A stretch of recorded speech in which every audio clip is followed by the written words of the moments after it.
Okay, it says we're live now. Wow. We're back, Tim. It says we're live, and before it wasn't streaming. There you go.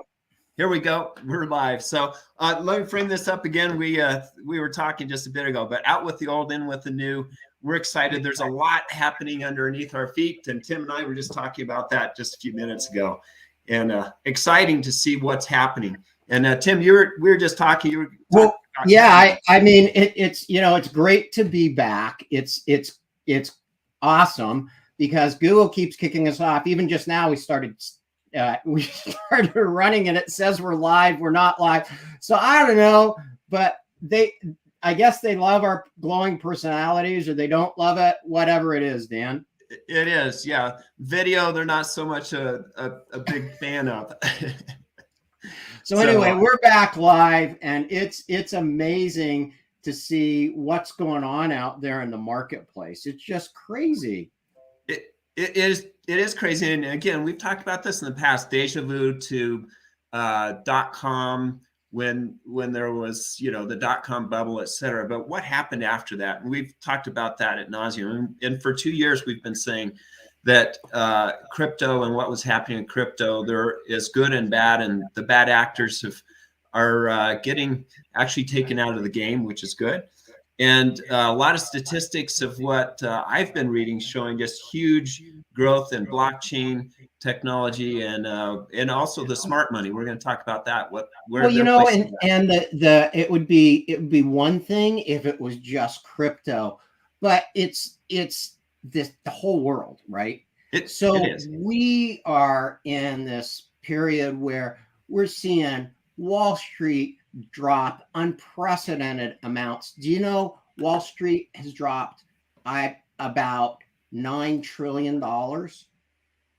$9 trillion in value. We're talking about FTX all the time. It was a $30 billion deal. That's not even a rounding error. I know. And, then you've got this whole Twitter thing going on, and we're going to talk about that. In fact, let's just get into it. I mean, there's so much to cover, and it's just this incredible time to to connect the dots, and we'll talk about that too. So let's jump into it, Dan. Yep, let's do it. Let's do it. So let's start out. Let's not even talk about crypto for a minute. Let's just kind of hit right where we're seeing all of these things that are happening. Here's one. Elon Musk says Twitter will begin manually authenticating blue, gray, and gold accounts as soon as next week. Okay, blue, gray, and gold accounts. What's that mean, and what is it really? Okay, so blue, gray, gold accounts, those are the manually authenticated. Look, manually authenticating these accounts, right? So if we're manually authenticating accounts, and we have this happening, how are you going to do that when 50% of your staff is gone and you can't even run the company? Well, and also when you don't have a true authentication plan that's already ready to go and embedded.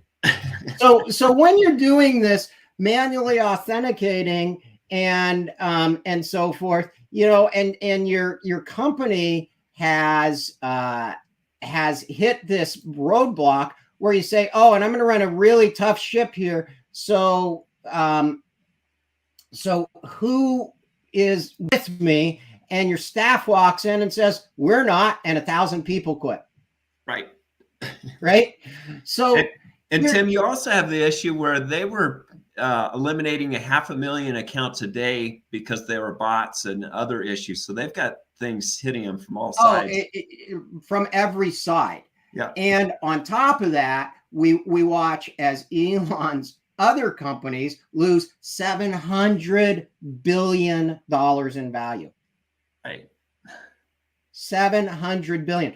So when you're talking about this idea that that crypto is the big story, let's start looking at the traditional financial markets and traditional companies. And the difference is this, and it's actually called, there's a theorem on this, and it was established by two co-Nobel Prize winners, Modigliani and Miller. And Merton Miller actually, and it's called the M&M theory or Modigliani-Miller theory, and it talks about what the difference between crypto crashes and these crashes we see in Wall Street are. Essentially, the difference is this. When you have an FTX, when you have a group out there of assets that aren't real assets, it's really fake money, and it's all on hype, what we've been saying for 3 years. And you're speculating upon speculation. That's right. Where did the money go? Right. The money for FTX went into the Bahamas. It went into, mom and dad's luxury home, who, by the way, aren't teaching at Stanford Law right now. Sorry, mom and dad. That vacation home for $16 million we bought.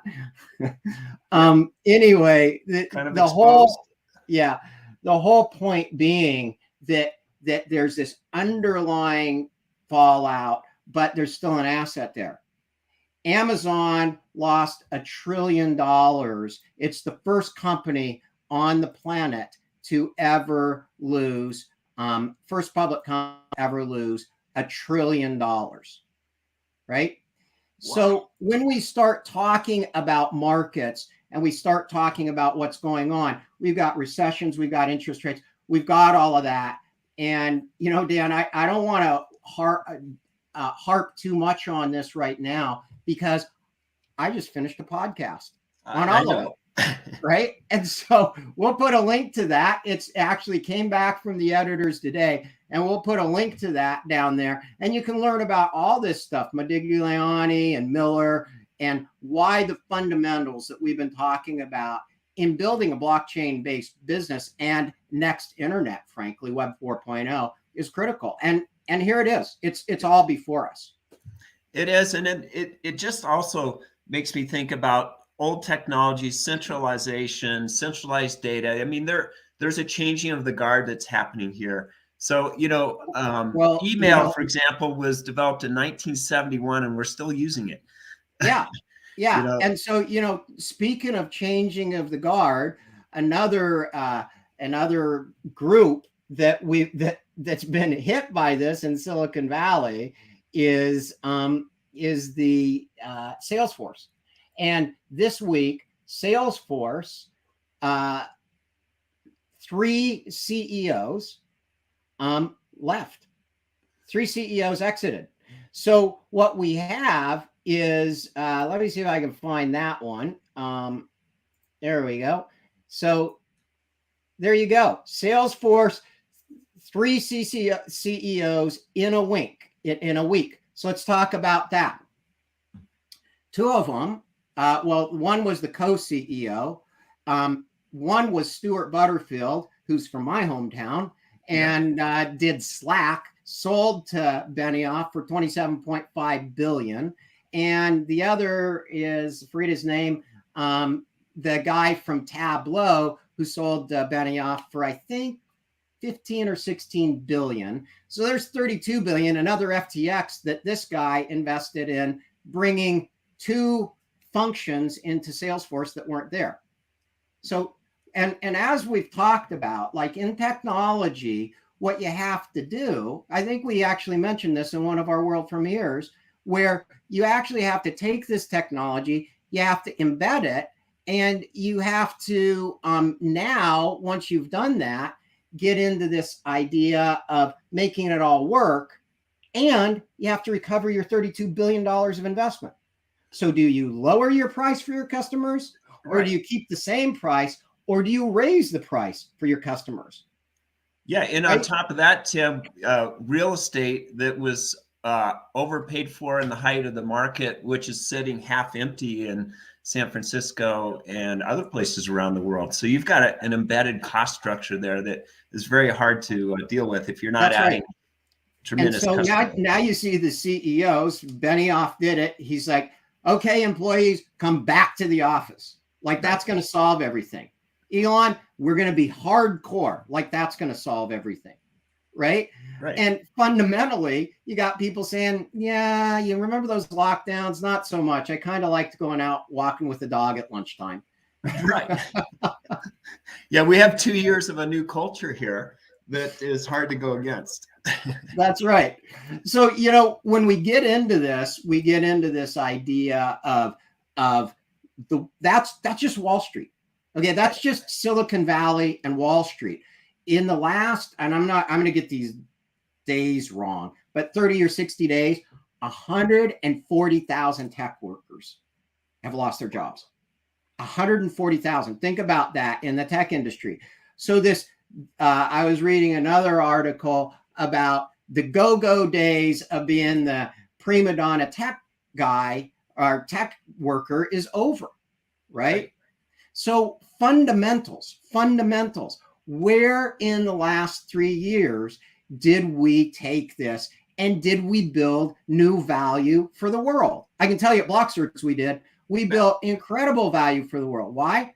Because I can deliver all that stuff. Anything Salesforce has, Slack, Tableau, anything that you want to do, you want to tweet on Twitter with true authentication, you want to do all that, we can do all that for pennies. Right? And you know how much real estate we have overhead? None. Right? Yeah. Well, like one M&A guy told us a few weeks ago, he was trying to figure out what we are. And he's like, wow, you're like the Zoho, but a blockchain, decentralized. You've totally eliminated data pools and totally are disrupting data. It's interesting how people were trying to figure out what internet was way back in 2000, 1999. This is one of those times again where it's just totally transforming the marketplace of what is going to happen in big tech, in technology. And the fundamentals, fundamentals are right there staring you in the face. Like, don't count Elon out. Again, so a lot of this is in the longer version of how all this comes together and what it actually means. We'll talk about that a little bit here, but go listen to the podcast. It'll be up there in a few hours and we'll syndicate it all over. But the point is, when you look at this and you say, what's actually happening? Are these crashes or is this just a incredible shift to what's been forming up and all the early entrants, just like what happened in .com, are getting crucified because they didn't invest their capital. They didn't take the time to build that underlying fundamental asset. And in order to learn why two guys won the Nobel Prize on that, listen to my podcast. Right. It's all explained in there. And if you want to look at what the fundamentals are, take 30 minutes, listen to it. Because, I love to do research and lectures and then build actual stuff on top of that. And that's what BlockCerts did. Yeah, for sure. And I see that you're a backpacker like I am, Tim. And it's like, when you get a small blister that continues to build and grow until you've got an issue. And it's very similar to .com, where you could see it was frothy, all the things were happening. And it just is a change globally in the marketplace with all the things that have happened in the last 6 months. That's right. And we've got a name for that change that we've been talking about for years. And this is the era of trustonomics. Right. And, this era, this idea that how am I going to take a company that's struggling, that has all these bots, that has all these problems, has low or sinking revenues? How am I going to take that, being a CEO, called Twitter, and turn it around? Oh, I know what I'll do. I'll throw in authentication. And by the way, I'm going to do crypto payments. What's he banking on? Right. Blockchain. Right. Why? Elon's not a dumb guy. He's not a dumb guy. Yeah. Look, we took crypto from $110 million, not we, the market took crypto from $110 billion at the peak of ICO season 2017. Right. to 3 trillion in 2022. Right. 5 years. 5 years. That is equivalent to the market cap of Apple, Google, Facebook, and Netflix. Wow. In 5 years. In 5 years. So if you're going to turn something around, how are you going to do it? Secondly, what do you need to do that? Blockchain just doesn't, pop up and come out of a box. It took us 8 years to build this. Right. Right. But when and you while look at all of that hype was happening, what were we doing? Creating the fundamental asset. Right. And when you look at statistics right now, a little more than a third of developers coming out of school, et cetera, are developing in blockchain. So some of the best and brightest and new ideas are actually happening in blockchain. And it's because that's the new technology of the future. Well, it's the technology, frankly, that came out of this last 10 years of exercise, right? Or actually 14 years of exercise since 2008. Right. So this technology is evolved. Unfortunately, the majority of the people that are getting creamed right now by the FTXs of the world, so forth, where they're big creditors, they've lost their money, it's tied up in an exchange, the money went to the Bahamas, whatever. It really wasn't a blockchain company. Right. What it was a centralized company with one young kid out of MIT and Stanford who had a lot of good connections, and the VCs bought the story. Right. Frankly, that's what happened and propelled this thing forward. One VC said, and again, if we look back at, well, what does that really mean? One VC who didn't get in, and I think Bankman-Fried said, oh, he was a nightmare to deal with, and actually tweeted that at one point, said, it's hard to tell what to invest in when the founder is lying through his teeth at you. Yeah. Right? Yeah. And so we see that lying through the teeth actually works. It unfortunately works really well if you're a good storyteller and you got this ability to go out and promote yourself, and then you got great networks, right? All of a sudden you end up being a hero until you're not. Right. Until there's nothing, literally nothing there. And you take people and, organizations and sometimes entire markets down with you. That's what happened in 2008. It is. And without any kind of regulation, and I know I've seen some of what Armstrong's saying with Coinbase, that we have to follow strict rules, and there's no commingling of company funds. And there was just so much that was wrong with FTX with the way it was set up. So, there's like two dynamics happening here, which is the fallout in crypto for sure. And then, you look at these other companies, like the fallout just continues on and on and on. BlockFi filed for bankruptcy. You got Coinbase going, oh my God, what's happening? Well, again, these aren't blockchain companies. No, they're not even Web 3.0 companies.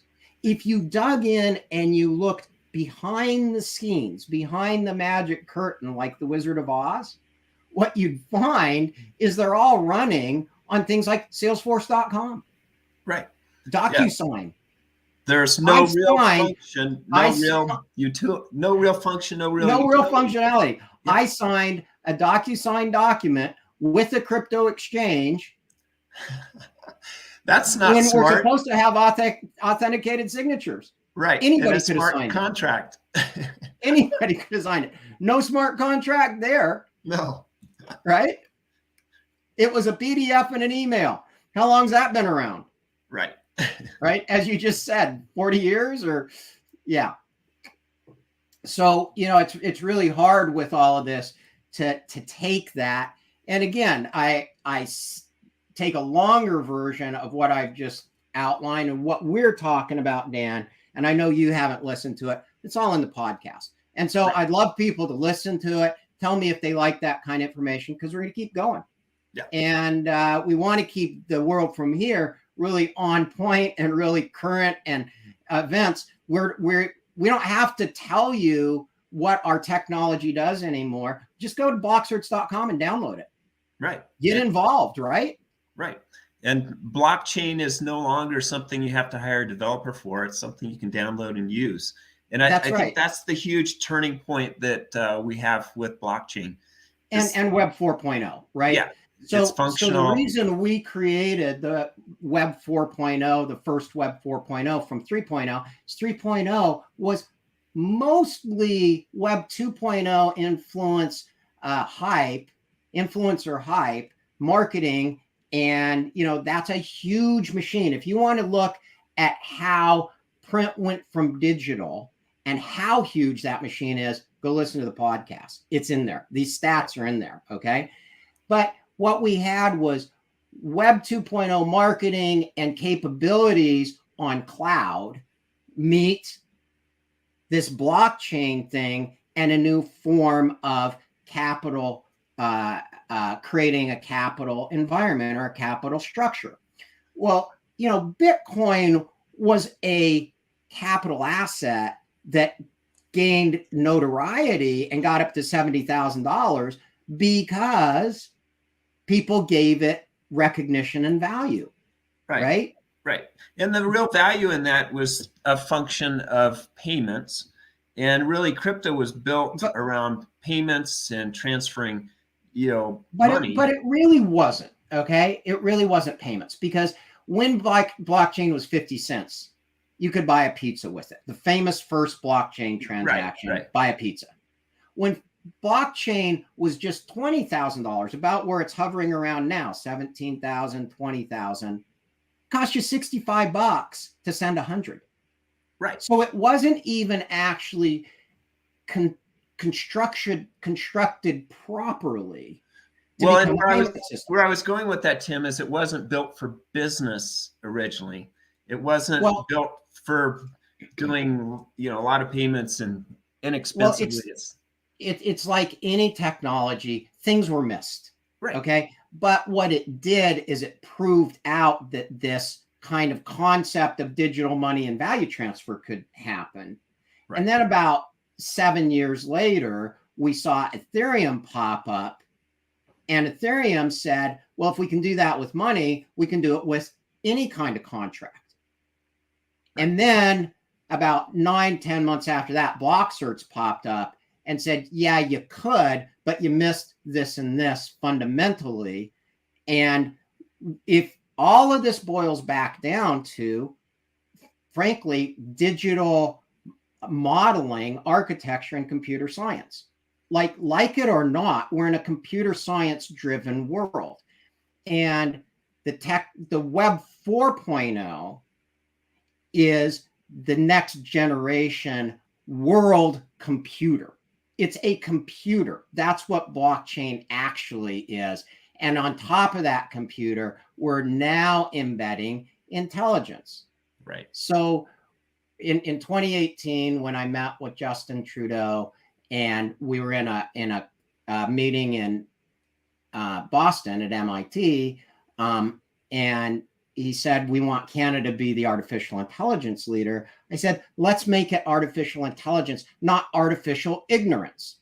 Right. And what we're seeing right now is the fallout in 2022, 4 years later, of artificial ignorance. This is what we don't want to have happen when the metaverse hits. And it will. Right. It will. Zuck's not wrong on that. It just, how it comes about will have to be, thank you, Elon, with authentication. And will it be manual? How does manual work, Dan? I mean, how about human risk factor? Let's think about that. This is in the podcast. Here's a clue to kind of cliffhanger for you. What company did manual and then paid a $3 billion fine? Because manual, don't answer it, because you probably know the answer. Listen to the podcast. Right? Right. It's in there. And when we look at that, you look at now, where do you go from here? What is the next world from here? Right. Right. And that whole manual world, whether it's loans and just about any of the old archaic businesses out there, they're still doing a lot of that manual authentication. And that's where things are changing rapidly that will give us the trust, as you said, trustonomics. That's right. So let's just fly through this and say who traditionally has actually really said the same thing. Because we're not the first people to say, oh, great, you know, this all happened. There's a lot of really smart people out there that when there's blood in the streets, they buy, right? And who are they? Let's flip through a few and see where that all kind of started. Because it's pretty interesting when you do that and you start seeing who were the first guys to recognize and really become wealthy when they decided, oh, we're going to invest in something. Who's this guy? Rothschild. Buy when there's blood in the streets, even if the blood is your own. So listen to this guy. And then the next guy up in the lineup that kind of said a similar thing, right? Didn't come up with the statement himself, but came up with his version of it, is right here. That guy. And that guy said, be fearful when others are greedy and greedy when others are fearful. He bought Apple on the downturn. Right. Right. So, and he predicted in 2017, it was going to go over $1 trillion. He was wrong. It went up to 2. Right. And you talk about smart money, Dan, and I love it because that's what when you say smart money, that's what you mean. These are the people that you're talking about. That's the kind of people that we listen to. So if we're going to listen to people that are in the smart money business. Right. Right. Yeah. And I don't know if you have one of Kevin O'Leary. I've been listening a lot.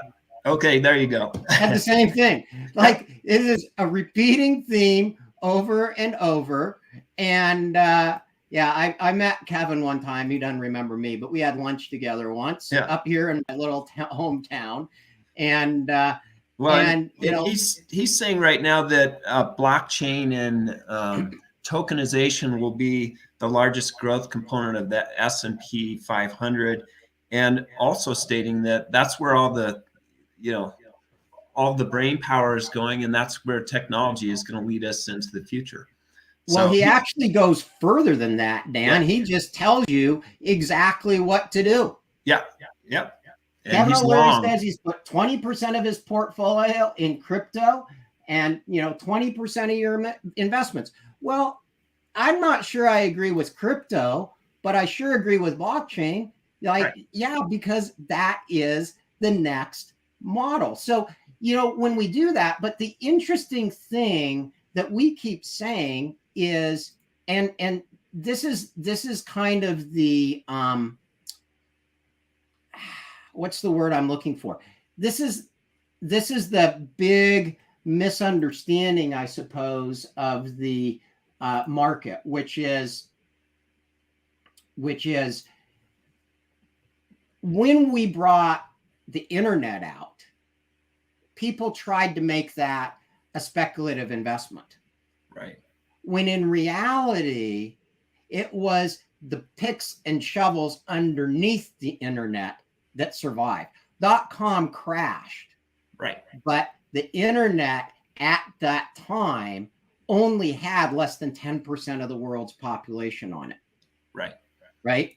So the blood in the streets were all the people that were chasing these big stories. The fundamentals today, 63% of the world is connected. 63%.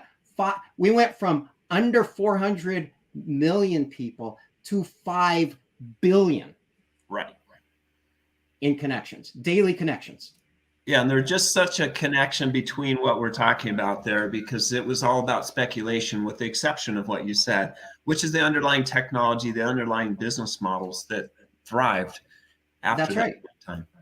That's right. So, you know, when you get these guys there, and I know that Tim and Dan, obviously, we haven't been cut off yet by Google. Thank you, Google. We will come back live from now on, because apparently you don't like our videos, whatever. But, you know, when you get Tim and Dan here, you don't have to just listen to us. Listen to the smart money that's out there, too.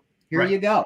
The next generation BlockCerts CEO, it reveals 8 trillion funds hedge crypto prediction after Bitcoin and Ethereum crash. After they crash, these guys see blockchain. What he said in this, go read it, go look it up, is we're going to securitize all securities with blockchain.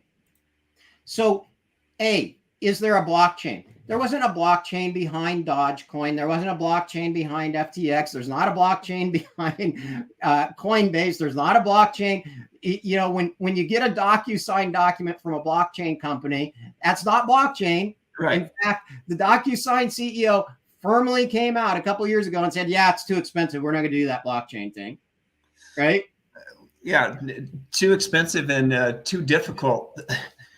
Yeah. So when we look at that, we look at these things that are happening in the marketplace, and we say, what is it that you can sink your teeth into? Right.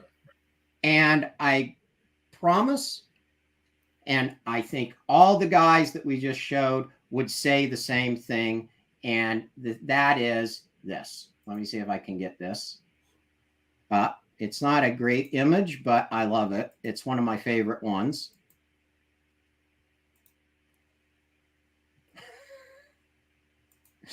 And it says, I hate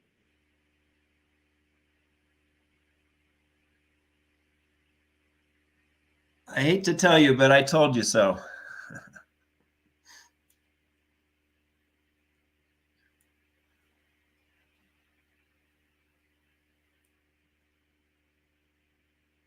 And to reinforce what Tim was saying, as far as statistics are showing, and the blockchain growth, this past year it was $5.7 billion worth of revenue. And the latest statistics are showing that by 2030, $1.6 trillion by 2030 will be in blockchain development. So just amazing the growth that we have on blockchain. And we lost you there, Tim. See, you're back. Yeah, I saw it glitched. It was a glitch. I got kicked off. Okay. So I hate to tell you, but I told you so.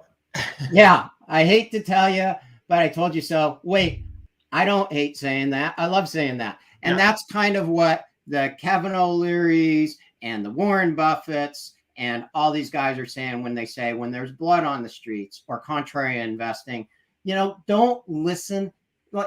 We got in enough trouble listening to all the hype in the media. Right.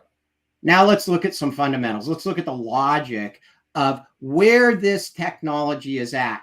And if you really want to understand the beginnings of tokens, and you can bring yourself to do it, and you want to understand what we did with the BCERT token, get into the podcast. I'm not even going to tell you. I'll give you a little cliffhanger, though. It's how computers came to be. And it's what made what we do every single day in the palm of our hands possible. The next generation is the virtual chip and the secure virtual space chip in the palm of your hand and everywhere else you go. Yeah, and it's happening today. And one of my predictions of that blog post that's going up today is just about digital wallets will be a part of our future, not for crypto, but they'll be a part of our future for business and for transactions, for everything. Because why would you have a 8-digit passcode when you can have a 64-digit alphanumeric private key, and you have two-factor authentication? Let's envision that for a minute. Yeah. Right? What were the colors? Blue, gold, or gray? Where are you going to be tweeting from?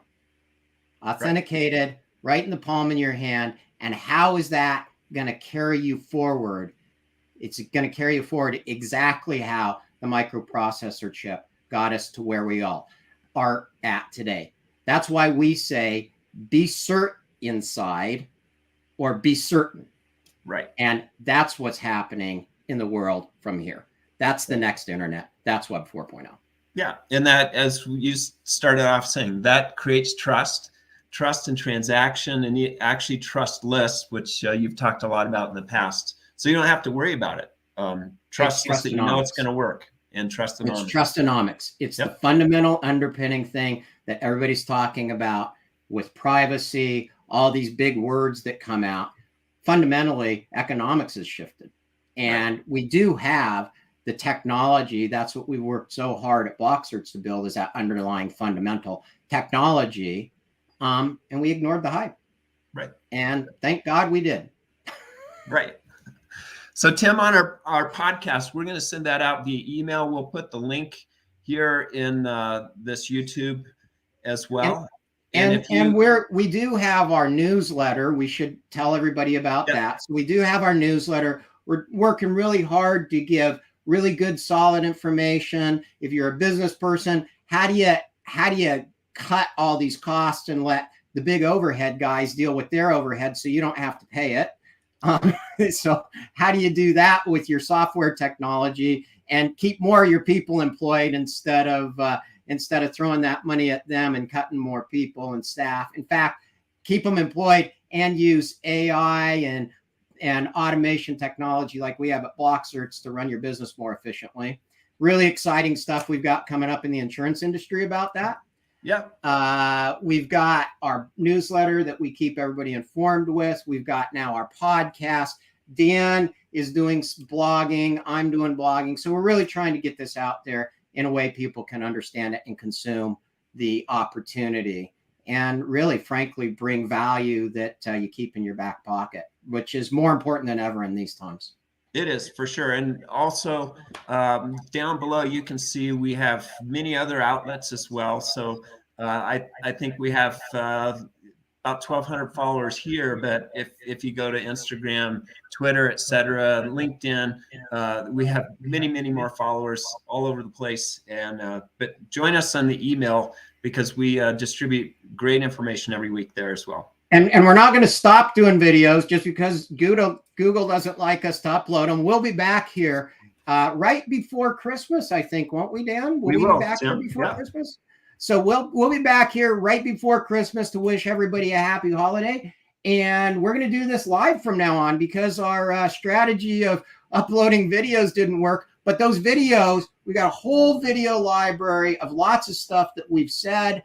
So you don't have to take our word for it or hear us repeat ourselves, and all these other resources where you can kind of figure out where you want to navigate in the world from here, and get your BCert token. We've got a friends, family, and followers promotion going on now, so you can start earning from every time you click and share and do that. And let's bring this world from here to a Web 4.0 smart next internet and automated intelligence, not artificial ignorance. Exactly. And so I'm just showing this blockcerts.com/join the buzz, and we will put this into the link as well. It's actually just down below. So if you want to join our newsletter, great place for you to join, because we have a lot coming out here. We have a special and all kinds of things coming out today and throughout the next couple of weeks. So join us there. And our team spends a lot of time curating this information, bringing it to you so it's easily consumable, digestible, and then resources, just Google it. Google's great for that. They are, for sure. Okay. Check us out. Well, thanks everybody for joining us today. Again, we'll be live in another couple weeks before the holiday, and we look forward to bringing you more. We had so much that we could have talked about that we kind of saved. So we look forward to the next one as well. There's always something happening. So there is. Take care, everybody. Have a great weekend. We'll talk to you soon. And thanks for joining us today on The World From Here. Awesome. Please click on thumbs up and join us if you haven't already. So thanks for joining us.